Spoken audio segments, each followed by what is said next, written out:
Hi friends, ಎಲ್ರಿಗೂ ನಮಸ್ತೆ. Welcome back to Deepika lifestyle and blogs. ಎಲ್ಲರೂ ಹೇಗಿದ್ದೀರಾ? ನಾನು ಚೆನ್ನಾಗಿದ್ದೀನಿ. ಐ ಹೋಪ್ ನೀವೆಲ್ಲರೂ ಚೆನ್ನಾಗಿದ್ದೀರಾ ಅಂತ ಅಂದ್ಕೊಂಡಿದ್ದೀನಿ ಸ್ನೇಹಿತರೆ. ಈ ವಿಡಿಯೋನ ಫಸ್ಟಿಂದ ಕೊನೆವರೆಗೂ ಸ್ಕಿಪ್ ಮಾಡದೆ ನೋಡಿ. ನಿಮ್ಗೆ ಇಷ್ಟ ಆದರೆ ಲೈಕ್ ಮಾಡಿ, ಹಾಗೆ ಶೇರ್ ಮಾಡಿ. ನಿಮ್ಗೆ ಇಷ್ಟ ಆಗಿದರೆ ಓಂ ಶನೇಶ್ವರಾಯ ನಮಃ ಅಥವಾ ಓಂ ಶ್ರೀ ಗುರು ರಾಘವೇಂದ್ರಾಯ ನಮಃ ಅಂತ ಒಂದು ಕಮೆಂಟ್ ಮಾಡೋದನ್ನು ಮರಿಬೇಡಿ. ಹೊಸದಾಗಿ ನೋಡೋರು ಫಸ್ಟು ನಮ್ಮ ಚಾನಲ್ಗೆ ಸಬ್ಸ್ಕ್ರೈಬ್ ಮಾಡ್ಕೊಳ್ಳಿ. ಪಕ್ಕದಲ್ಲಿರೋ ಬೆಲ್ ಬಟನ್ ಪ್ರೆಸ್ ಮಾಡಿ ಸ್ನೇಹಿತರೆ. ಪೂಜ್ಯಾಯ ರಾಘವೇಂದ್ರಾಯ ಸತ್ಯಧರ್ಮ ರತಾಯ ಚ ಭಜತಾಂ ಕಲ್ಪವೃಕ್ಷಾಯ ನಮತಾಂ ಕಾಮಧೇನುವೇ ನಮಃ. ಓಂ ಶ್ರೀ ಗುರು ರಾಘವೇಂದ್ರಾಯ ನಮಃ.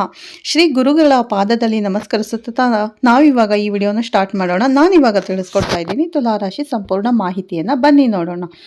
ತುಲಾ ರಾಶಿಯ ಸ್ನೇಹಿತರೆ, ಪ್ರತಿಯೊಂದು ಹಬ್ಬವು ಕೇವಲ ಸಂಪ್ರದಾಯವಲ್ಲ. ಕೆಲವು ತಿಥಿಗಳು ಜೀವನದ ಒಳಹರಿವನ್ನು ಮೌನವಾಗಿ ಬದಲಾಯಿಸುತ್ತವೆ.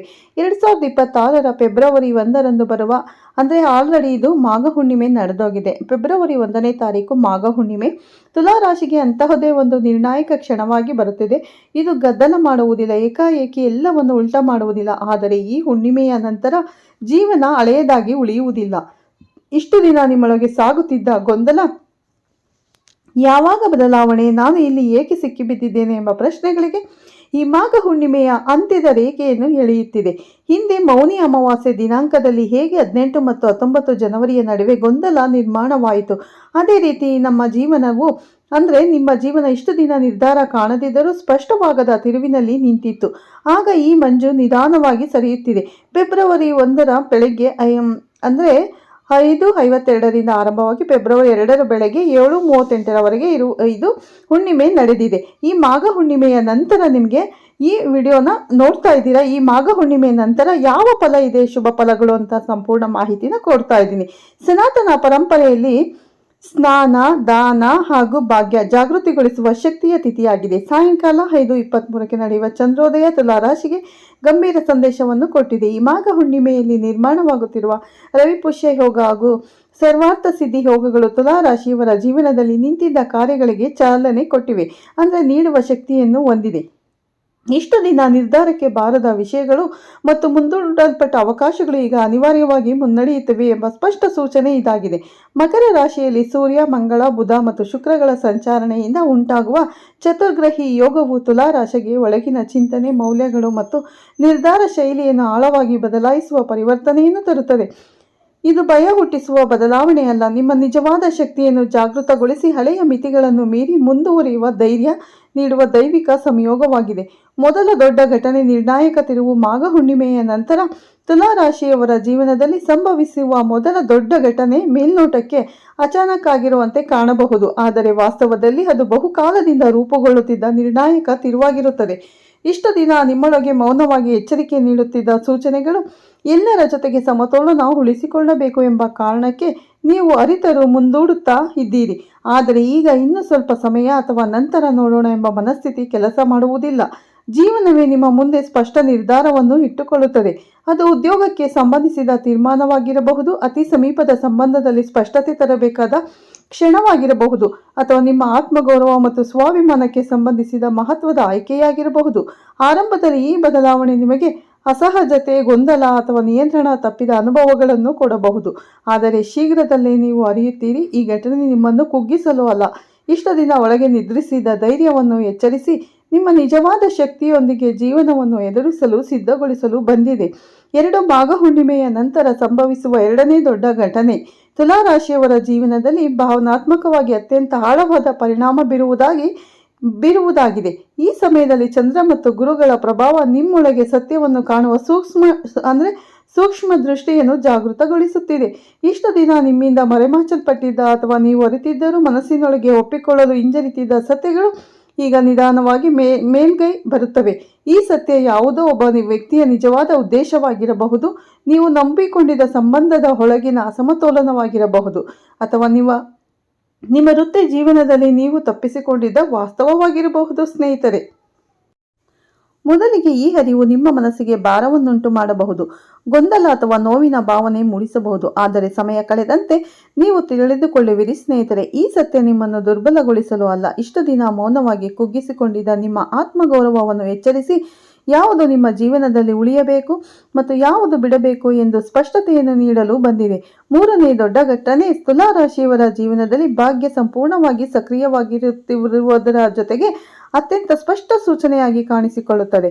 ಇಷ್ಟು ದಿನ ನೀವು ಕೈಬಿಟ್ಟಿದ್ದ ಅಥವಾ ಮನಸ್ಸಿನಲ್ಲೇ ಇದ್ದು ಮುಗಿದ ಅಧ್ಯಾಯ ಎಂದುಕೊಂಡಿದ್ದ ಒಂದು ಅವಕಾಶ ಅಚಾನಕ್ ಮತ್ತೆ ನಿಮ್ಮ ಮುಂದೆ ಬರುತ್ತದೆ. ಇದು ಯಾವುದೋ ಒಬ್ಬ ವ್ಯಕ್ತಿಯ ಮೂಲಕ ಅನಿರೀಕ್ಷಿತವಾಗಿ ಬಂದ ಮಾಹಿತಿ ಮೂಲಕ ಅಥವಾ ಒಂದು ಮಹತ್ವದ ಪ್ರಸ್ತಾವನೆಯ ರೂಪದಲ್ಲಿ ನಿಮ್ಮ ಜೀವನಕ್ಕೆ ಪ್ರವೇಶಿಸಬಹುದು. ಸ್ನೇಹಿತರೆ, ಮೊದಲ ಕ್ಷಣದಲ್ಲಿ ಇದು ನಿಜವಾಗಿಯೂ ನಿಮಗಾಗಿಯೇ ಬಂದಿದೆ ಎಂಬ ಅನುಮಾನ ಉಂಟಾಗಬಹುದು, ಏಕೆಂದರೆ ಇದರ ವ್ಯಾಪ್ತಿ ಮತ್ತು ಮಹತ್ವ ನಿಮ್ಮ ನಿರೀಕ್ಷೆಗಿಂತ ಬಹಳ ದೊಡ್ಡದಾಗಿರುತ್ತದೆ.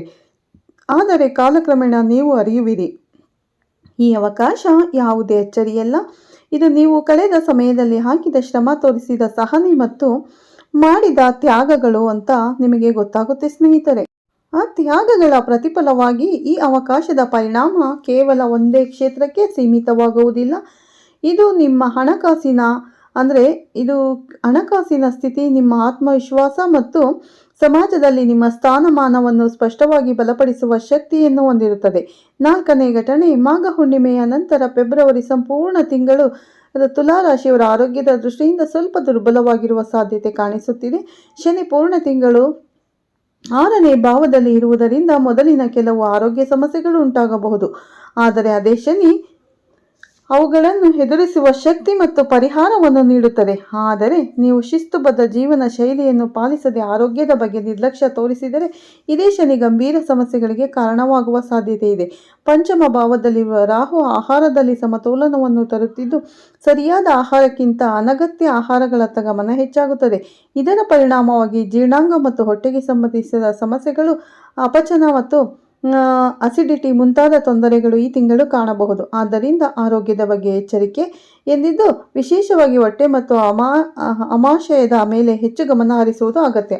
ತಾಜಾ ಹಣ್ಣುಗಳು, ಹಸಿರು ಎಲೆ, ತರಕಾರಿ, ಕಾಯಿ ಮತ್ತು ಸಾಕಷ್ಟು ದ್ರವ ಪದಾರ್ಥಗಳನ್ನು ಆಹಾರದಲ್ಲಿ ಸೇವಿಸುವುದರಿಂದ ಆರೋಗ್ಯವನ್ನು ಕಾಪಾಡಿಕೊಳ್ಳಬಹುದು. 5ನೇ ಘಟನೆ ಮಾಘ ಹುಣ್ಣಿಮೆಯ ನಂತರ ತುಲಾ ರಾಶಿಯವರ ಪ್ರೇಮ ಸಂಬಂಧಗಳ ದೃಷ್ಟಿಯಿಂದ ನೋಡಿದರೆ ಫೆಬ್ರವರಿ ತಿಂಗಳು ಪಂಚಮ ಭಾವದಲ್ಲಿ ರಾಹು ಇರುವುದರಿಂದ ನಿಮ್ಮೊಳಗೆ ಅಪಾರ ಶಕ್ತಿ ಮತ್ತು ಉತ್ಸಾಹ ಕಾಣಿಸುತ್ತದೆ. ನಿಮ್ಮ ಪ್ರಿಯ ವ್ಯಕ್ತಿಯನ್ನು ಸಂತೋಷವಾಗಿಡಲು ನೀವು ಹೆಚ್ಚು ಪ್ರಯತ್ನಿಸುತ್ತೀರಿ ಮತ್ತು ಅವರ ಜೊತೆ ಹೆಚ್ಚು ಸಮಯ ಕಳೆಯಲು ಮನಸ್ಸು ಮಾಡುತ್ತೀರಿ. 3ನೇ ತಾರೀಕಿನಿಂದ ಬುಧ ಮತ್ತು 6ನೇ ತಾರೀಕಿನಿಂದ ಶುಕ್ರ ಪಂಚಮ ಭಾವಕ್ಕೆ ಪ್ರವೇಶಿಸುವುದರಿಂದ ನಿಮ್ಮ ಪ್ರೇಮ ಸಂಬಂಧ ಇನ್ನಷ್ಟು ಗಟ್ಟಿಯಾಗುತ್ತದೆ ಹಾಗೂ ರೊಮ್ಯಾಂಟಿಕ್ ಕ್ಷಣಗಳನ್ನು ಅನುಭವಿಸುವ ಅವಕಾಶ ಸಿಗುತ್ತದೆ. ಆದರೆ ಫೆಬ್ರವರಿ 13ನೇ ತಾರೀಕಿನಿಂದ ಸೂರ್ಯ ಮತ್ತು 23ನೇ ತಾರೀಕಿನಿಂದ ಮಂಗಳವು ಅಲ್ಲಿಗೆ ಬರುವುದರಿಂದ ಅಹಂಕಾರ ಮತ್ತು ಸಣ್ಣ ಸಂಘರ್ಷಗಳು ಉಂಟಾಗುವ ಸಾಧ್ಯತೆ ಇದೆ. ಆದರೂ ನವಮ ಭಾವದಲ್ಲಿರುವ ವಕ್ರಿ ಬೃಹಸ್ಪತಿ ತನ್ನ ದೃಷ್ಟಿಯಿಂದ ನಿಮ್ಮ ಪ್ರೇಮವನ್ನು ರಕ್ಷಿಸುವುದರಿಂದ ಕಷ್ಟಕರ ಪರಿಸ್ಥಿತಿಗಳಲ್ಲಿಯೂ ನಂಬಿಕೆ ಉಳಿಯುತ್ತದೆ. ವಿವಾಹಿತರ ವಿಷಯದಲ್ಲಿ ತಿಂಗಳ ಆರಂಭದಲ್ಲಿ ಸಂಬಂಧಗಳು ಗಟ್ಟಿಯಾಗಿರುತ್ತವೆ ಮತ್ತು ನಂತರ ಜೀವನ ಸಂಗಾತಿಯ ಆರೋಗ್ಯದಲ್ಲಿ ಸುಧಾರಣೆ, ಪರಸ್ಪರ ಪ್ರೀತಿ ಹಾಗೂ ಹೊಂದಾಣಿಕೆ ಹೆಚ್ಚಾಗಿ ಒಟ್ಟಾಗಿ ಸಂತೋಷದ ಕ್ಷಣಗಳನ್ನು ಅನುಭವಿಸುವ ಅವಕಾಶ ನಿಮಗೆ ದೊರೆಯುತ್ತದೆ. 6ನೇ ಘಟನೆ ಮಾಘ ಹುಣ್ಣಿಮೆಯ ನಂತರ ನಿಮ್ಮ ಆರ್ಥಿಕ ಪರಿಸ್ಥಿತಿ ಗಮನಿಸಿದರೆ ಫೆಬ್ರವರಿ ತಿಂಗಳು ನಿಮಗೆ ಅನುಕೂಲಕರವಾಗಿರುವ ಸಾಧ್ಯತೆ ಹೆಚ್ಚು. ಪೂರ್ಣ ತಿಂಗಳು 6ನೇ ಭಾವದಲ್ಲಿ ಇರುವ ಶನಿ ದ್ವಾದಶ ಭಾವದ ಮೇಲೆ ದೃಷ್ಟಿ ಇರುವುದರಿಂದ ಅನಗತ್ಯ ಖರ್ಚುಗಳಲ್ಲಿ ಕಡಿತವಾಗುವ ಸೂಚನೆ ಇದೆ. ಆದರೆ ಅದೇ ಸಮಯದಲ್ಲಿ ವಿದೇಶ ಪ್ರಯಾಣದ ಅವಕಾಶ ಸಿಗುವ ಸಾಧ್ಯತೆ ಇರುವುದರಿಂದ ಪ್ರಯಾಣಕ್ಕೆ ಸಂಬಂಧಿಸಿದ ಖರ್ಚು ಆಗಬಹುದು. ಪ್ರಥಮ ಭಾವದ ಮೇಲೆ ಬೃಹಸ್ಪತಿಯ ದೃಷ್ಟಿ ಇರುವುದರಿಂದ ಹಣಕಾಸಿಗೆ ಸಂಬಂಧಿಸಿದ ಸರಿಯಾದ ನಿರ್ಧಾರಗಳನ್ನು ತೆಗೆದುಕೊಳ್ಳಲು ಸಾಧ್ಯವಾಗುತ್ತದೆ ಮತ್ತು ಆರ್ಥಿಕ ಸ್ಥಿತಿ ಸ್ಥಿರವಾಗಿರುತ್ತದೆ. ಚತುರ್ಥ ಭಾವದಲ್ಲಿರುವ ಮಂಗಳ ಏಕದಶ ಭಾವದ ಮೇಲೆ ದೃಷ್ಟಿ ಇಡುವುದರಿಂದ ಆದಾಯದ ಹೆಚ್ಚುವ ಯೋಗಗಳು ನಿರ್ಮಾಣವಾಗುತ್ತವೆ. ತಿಂಗಳ 2ನೇ ಭಾಗದಲ್ಲಿ ಸೂರ್ಯ, ಮಂಗಳ, ಬುಧ, ಶುಕ್ರ ಮತ್ತು ರಾಹು ಪಂಚಮ ಭಾವದಿಂದ ಏಕದಶ ಭಾವವನ್ನು ನೋಡುವುದರಿಂದ ಒಂದಕ್ಕಿಂತ ಹೆಚ್ಚು ಮೂಲಗಳಿಂದ ಹಣ ಬರುವ ಅವಕಾಶಗಳು ಸೃಷ್ಟಿಯಾಗುತ್ತವೆ. ಹಂಚಿಕೆ, ಮಾರುಕಟ್ಟೆ, ಬ್ಯಾಂಕ್ ಹೂಡಿಕೆಗಳು ಮತ್ತು ವ್ಯಾಪಾರದಿಂದ ಲಾಭದ ಸೂಚನೆ ಇದ್ದರೂ ಆರೋಗ್ಯಕ್ಕೆ ಸಂಬಂಧಿಸಿದ ಕೆಲವು ಖರ್ಚುಗಳ ಸಾಧ್ಯತೆ ಇರುವುದರಿಂದ ಎಚ್ಚರಿಕೆ ಅಗತ್ಯ. ಒಟ್ಟಾರೆ ಈ ತಿಂಗಳು ನಿಮ್ಮನ್ನು ಆರ್ಥಿಕವಾಗಿ ಇನ್ನಷ್ಟು ಬಲಪಡಿಸುವುದಾಗಿದೆ. ತುಲಾ ರಾಶಿಯವರೇ, ಮಾಘ ಹುಣ್ಣಿಮೆಯ ನಂತರ 7ನೇ ಘಟನೆ ನಿಮ್ಮ ಸಂಬಂಧಗಳ ಮೇಲೆ ನೇರ ಪರಿಣಾಮ ಬೀರುತ್ತದೆ. ಇಷ್ಟು ದಿನ ಕೇವಲ ಸಮತೋಲನಕ್ಕಾಗಿ ನೀವು ಹಿಡಿದುಕೊಂಡಿದ್ದ ಸಂಬಂಧಗಳು ಈಗ ಹೊಸ ಅಳತೆಯನ್ನು ಪಡೆಯುತ್ತವೆ ಅಥವಾ ಸ್ವಾಭಾವಿಕವಾಗಿ ದೂರವಾಗುತ್ತವೆ. ಯಾರೋ ಒಬ್ಬರ ವರ್ತನೆಯಲ್ಲಿ ಬರುವ ಬದಲಾವಣೆ ನಿಮ್ಮ ಕಣ್ಣು ತೆರೆಸುತ್ತದೆ. ಇದು ನಿಮ್ಮನ್ನು ದುರ್ಬಲಗೊಳಿಸುವುದಿಲ್ಲ, ಬದಲಿಗೆ ಒಳಗಿನಿಂದ ಬಲಿಷ್ಠಗೊಳಿಸುತ್ತದೆ. ಸಮತೋಲನ ಎಂದರೆ ಎಲ್ಲರನ್ನೂ ಜೊತೆಯಲ್ಲಿ ಇಡುವುದು ಅಲ್ಲ, ಸರಿಯಾದವರನ್ನೇ ಜೊತೆಯಲ್ಲಿ ಇಡುವುದು. 8ನೇ ಘಟನೆ ನಿಮ್ಮ ಸಾಮಾಜಿಕ ಸ್ಥಾನಮಾನವನ್ನು ಹೊಸ ಎತ್ತರಕ್ಕೆ ಕೊಂಡೊಯ್ಯುತ್ತದೆ. ಇಷ್ಟು ದಿನ ಗಮನಕ್ಕೆ ಬರದೆ ನಿಮ್ಮ ಶ್ರಮ ಮತ್ತು ಪ್ರಾಮಾಣಿಕತೆ ಈಗ ಗುರುತಿಸಲ್ಪಡುತ್ತದೆ. ಜನರು ನಿಮ್ಮ ಸಲಹೆ, ನಿಮ್ಮ ನಿರ್ಧಾರಗಳಿಗೆ ಹೆಚ್ಚಿನ ಮಹತ್ವ ನೀಡಲು ಆರಂಭಿಸುತ್ತಾರೆ. ಕುಟುಂಬ, ಕಾರ್ಯಕ್ಷೇತ್ರ ಮತ್ತು ಸಮಾಜದಲ್ಲಿ ನಿಮ್ಮ ಪ್ರಭಾವ ಗಟ್ಟಿಯಾಗುತ್ತದೆ. ಇದು ನಿಮ್ಮ ಜೀವನದ ಮುಂದಿನ ನಿರ್ಣಯಗಳಿಗೆ ಮಹತ್ವದ ಆಧಾರವಾಗುತ್ತದೆ. 9ನೇ ಘಟನೆ, ಜೀವನದ ಹೊಸ ದಿಕ್ಕು. 9ನೇ ಮತ್ತು ಅಂತಿಮ ದೊಡ್ಡ ಘಟನೆ ತುಲಾ ರಾಶಿಯವರ ಜೀವನದಲ್ಲಿ ಅತ್ಯಂತ ಆಳವಾದ ಹಾಗೂ ಗಂಭೀರ ಪರಿವರ್ತನೆಯನ್ನು ತರುವುದಾಗಿದೆ. ಈ ಬದಲಾವಣೆ ಹೊರಗಿನಿಂದ ನೋಡಿದಾಗ ದೊಡ್ಡ ಶಬ್ದ ಅಥವಾ ಗದ್ದಲ ಮಾಡುವುದಿಲ್ಲ, ಆದರೆ ಒಳಗಿನಿಂದ ನಿಮ್ಮ ಚಿಂತನೆಯ ದಿಕ್ಕು, ನಿಮ್ಮ ಸ್ವಗುರುತು ಮತ್ತು ಜೀವನವನ್ನು ನೋಡುವ ದೃಷ್ಟಿಯನ್ನು ಸಂಪೂರ್ಣವಾಗಿ ಬದಲಾಯಿಸುವ ಶಕ್ತಿಯನ್ನು ಹೊಂದಿರುತ್ತದೆ. ಇಷ್ಟು ದಿನ ಇನ್ನು ಸಮಯ ಸರಿಯಿಲ್ಲ, ಸ್ವಲ್ಪ ಕಾಯೋಣ ಎಂದು ನೀವು ಮುಂದೂಡುತ್ತಿದ್ದ ಪ್ರಮುಖ ನಿರ್ಧಾರಗಳು ಈಗ ಮನಸ್ಸಿನಲ್ಲಿ ಅಚ್ಚುಕಟ್ಟಾಗಿ ಸ್ಪಷ್ಟವಾಗುತ್ತವೆ. ಗೊಂದಲದ ಜಾಗದಲ್ಲಿ ದೃಢತೆ, ಸಂಶಯದ ಜಾಗದಲ್ಲಿ ಆತ್ಮವಿಶ್ವಾಸ ನೆಲೆಸಲು ಆರಂಭಿಸುತ್ತದೆ. ಈ ಹಂತದಲ್ಲಿ ಹೊಸ ಯೋಜನೆಗಳು ಮತ್ತು ಹೊಸ ಜವಾಬ್ದಾರಿಗಳು ಸ್ವಾಭಾವಿಕವಾಗಿ ನಿಮ್ಮ ಜೀವನಕ್ಕೆ ಪ್ರವೇಶಿಸಿ ನಿಮ್ಮನ್ನು ಸಂಪೂರ್ಣವಾಗಿ ಹೊಸ ದಿಕ್ಕಿನತ್ತ ಕರೆದೊಯ್ಯುತ್ತವೆ. ಇದು ನಿಮಗೆ ಸ್ಪಷ್ಟ ಸಂದೇಶ ನೀಡುತ್ತದೆ. ಇನ್ನು ಮುಂದೆ ಪರಿಸ್ಥಿತಿಗಳು ಕೇವಲ ಪ್ರತಿಕ್ರಿಯಿಸುವ ಜೀವನವಲ್ಲ, ಬದಲಾಗಿ ಧೈರ್ಯ, ಜಾಗೃತಿ ಮತ್ತು ಸ್ಪಷ್ಟನೆಯೊಂದಿಗೆ ನಿರ್ಧಾರ ತೆಗೆದುಕೊಂಡು ಜೀವನವನ್ನು ಸ್ವತಃ ರೂಪಿಸುವ ಸಮಯ ಈಗ ಬಂದಿದೆ. ಈ ಮಾಹಿತಿ ಇಷ್ಟವಾದಲ್ಲಿ ವಿಡಿಯೋಗೆ ಲೈಕ್ ಮಾಡಿ ಸ್ನೇಹಿತರೆ. ಹಾಗೆ ಓಂ ಶ್ರೀ ಗುರು ರಾಘವೇಂದ್ರಾಯ ನಮಃ ಅಂತ ಒಂದು ಕಮೆಂಟ್ ಕೊಡೋದನ್ನು ಖಂಡಿತ ಮರಿಬೇಡಿ. ಮತ್ತೆ ಸಿಗ್ತೀನಿ ನಿಮಗೆ ಉತ್ತಮ ರಾಶಿ ಭವಿಷ್ಯದೊಂದಿಗೆ. ಅಲ್ಲಿವರೆಗೂ ತಮ್ಮೆಲ್ಲರಿಗೂ ಧನ್ಯವಾದಗಳು. ಎಲ್ಲರಿಗೂ ಒಳ್ಳೆಯದಾಗಲಿ ಸ್ನೇಹಿತರೆ.